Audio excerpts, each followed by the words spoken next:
যখন আমি 12 পর্যন্ত বাড়িতে থাকতাম তখন আমার চুলটা খুবই সুন্দর ছিল।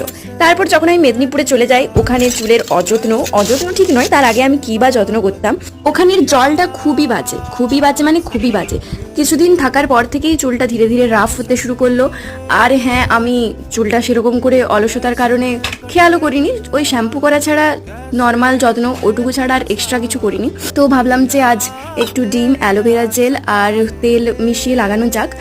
তো এখানে যখন আমি চুলে লাগাচ্ছিলাম, ভিডিও না করলে জানতেই পারতাম না যে বেশিরভাগটাই পুরোটাই এই সাইডেই পড়ে গেছে, এমন আমার ঢালার ছিঁড়ি। তারপর আমি সেটা দেখার পর ভাবলাম যে একটু পড়েছে, সেটাকে আবার মুছতে শুরু করলাম এই রুমালটা দিয়ে, নোংরা রুমালটা দিয়ে মুছে দিলাম।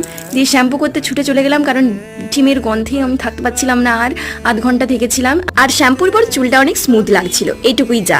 আর সপ্তাহে করলে বা মাসে অন্তত 2বার করলে হয়তো আরও ভালো হবে, যেটা আমি করি না। ওকে।